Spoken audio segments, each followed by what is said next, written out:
भारत के चुनाव आयोग ने चुनाव की तारीखों का ऐलान कर दिया है। 16 मार्च से शुरू हुई चुनाव प्रक्रिया 4 जून को परिणाम घोषित होने तक 82 दिनों तक जारी रहेगी।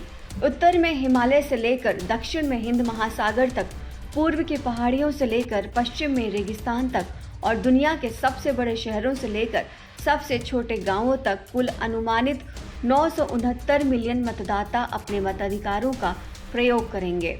घोषणा के साथ आदर्श आचार संहिता भी लागू हो गई है। अधिनियम के तहत सरकार अब किसी तरह की नई नीतियों की शुरुआत नहीं कर सकती है जो मतदाताओं को प्रभावित करें। भारत के मुख्य चुनाव आयुक्त राजीव कुमार ने कहा कि ये 19 अप्रैल से 1 जून तक 7 चरणों में चलेंगे। वोटों की गिनती 4 जून को होगी।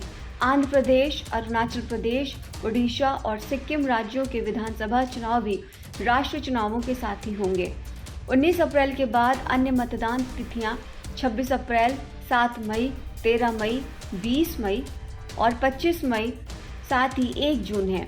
कुछ राज्यों में एक ही दिन में मतदान पूरे हो जाएंगे, जबकि अन्य में कई चरणों में होंगे। इन कुछ सालों में मतदान के दिनों की संख्या में बहुत अंतर आया है। 1980 में अब तक के सबसे छोटे 4 दिनों से लेकर 2019 के चुनाव में 39 दिनों तक और 2024 में 44 दिनों तक। नई दिल्ली स्थित सेंटर फॉर मीडिया स्टडीज के अध्यक्ष और भारत के चुनाव अनुसंधान के अग्रणी एन भास्कर राव ने कहा, चरणबद्ध मतदान स्वतंत्र और निष्पक्ष चुनाव की कोई गारंटी नहीं है, क्योंकि लंबे समय तक प्रचार करना सत्तारूढ़ पार्टी के पक्ष में है। राव ने तर्क दिया कि प्रक्रिया को छोटा किया जाना चाहिए। ये प्रक्रिया जितनी लंबी होगी, सत्तारूढ़ दल के लिए प्रचार के लिए सरकारी बुनियादी ढांचे का इस्तेमाल 1.5 मिलियन मतदान केंद्रों पर 5.5 मिलियन इलेक्ट्रॉनिक वोटिंग मशीनों से मतदाता वोट डालेंगे, जिनमें से कुछ बर्फ से ढके पहाड़ों में स्थित हैं तो कुछ राजस्थान के रेगिस्तान और हिंद महासागर के द्वीप में। आयोग लगभग 15 मिलियन मतदान कर्मचारी और सुरक्षा कर्मियों को तैनात करेगा, जो ग्लेशियर्स और रेगिस्तानों में पद यात्रा करेंगे, हाथियों और ऊंटों की सवारी करेंगे और नावों और हेलीकॉप्टर से भी यात्रा करेंगे, ताकि ये सुनिश्चित हो कि प्रत्येक वोटर अपने अधिकारों का प्रयोग कर सकें। माना जा रहा है कि ये दुनिया का सबसे महंगा चुनाव होगा। मतदाताओं को लुभाने के लिए राजनीतिक दलों और उम्मीदवारों द्वारा खर्च किए जाने की संभावना 1.2 ट्रिलियन रुपए से अधिक होगी। ये 2019 के चुनाव में हुई खर्च से 2 गुना होगा, जो 600 बिलियन रुपए के आसपास होगा। भारत में अक्सर चुनावी खर्चों का खुलासा नहीं किया जाता है। मतदाताओं को लुभाने के लिए उम्मीदवार बेहिसाब पैसा खर्च करते हैं। Former chief election commissioner of India N Gopalaswami ने कहा, चुनाव जांच मशीनरी नकद लेन देन का पता लगाने में कमजोर है। उन्होंने उम्मीदवारों द्वारा शराब से लेकर कपड़ों तक पैसे या कई प्रलोभनों के साथ मतदाताओं को सीधे रिश्वत देने के प्रयासों का भी जिक्र किया। 11 अप्रैल 2019 को भारत के पूर्वोत्तर राज्य असम में ब्रह्मपुत्र नदी के एक बड़े नदी द्वीप माजुली में आम चुनाव के पहले चरण के दौरान तक मतदान केंद्र पर वोट डालने के लिए महिलाएं अपनी मतदाता पर्चियों का इंतजार कर रही थीं। 2019 में चीन की सीमा से लगे पूर्वोत्तर राज्य अरुणाचल प्रदेश में एक मतदाता के लिए मतदान केंद्र स्थापित करने के लिए चुनाव कार्यकर्ताओं ने घुमावदार पहाड़ी सड़कों और नदियों के माध्यम से 4 दिनों में 482 किलोमीटर की यात्रा की। चाइना इस राज्य के एक हिस्से पर अपना दावा करता है और ये सुनिश्चित करना है कि वहां चुनाव हो। देश के लिए इस इलाके पर अपनी संप्रभुता दिखाना जरूरी है। चुनाव अधिकारियों ने उत्तरी राज्य हिमाचल प्रदेश के एक गांव में 15,256 फीट की ऊंचाई पर एक मतदान केंद्र भी स्थापित किया, जिससे ये दुनिया का सबसे ऊंचा मतदान केंद्र बन गया। देश के पूर्वी तट से दूर सुदूर अंडमान और निकोबार द्वीप समूह पर कार्यकर्ता मतदान केंद्रों तक पहुंचने के लिए मगरमच्छों से प्रभावित मैंग्रोव दलदलों और घने जंगलों से होकर गुजरे।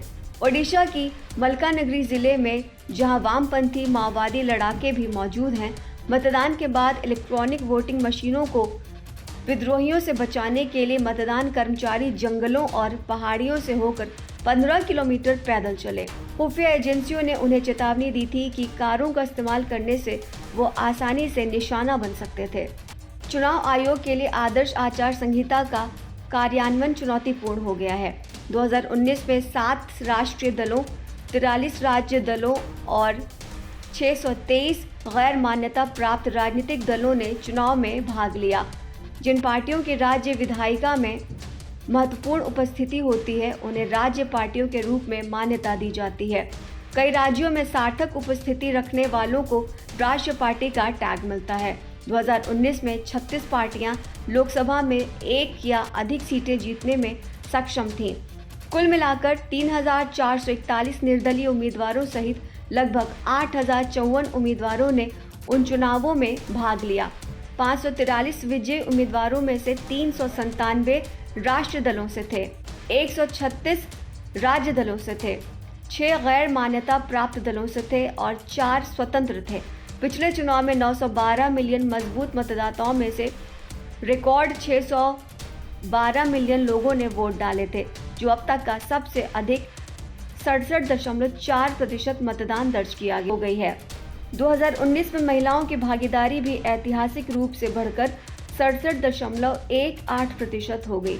2024 की लड़ाई के प्रमुख नायक प्रधानमंत्री मोदी हैं और उनकी भाजपा सरकार है, जो 3 दर्जन से अधिक दलों के गठबंधन का नेतृत्व करते हैं और मुख्य विपक्षी कांग्रेस पार्टी के नेतृत्व वाला लगभग 2 दर्जन दलों का गठबंधन करता है।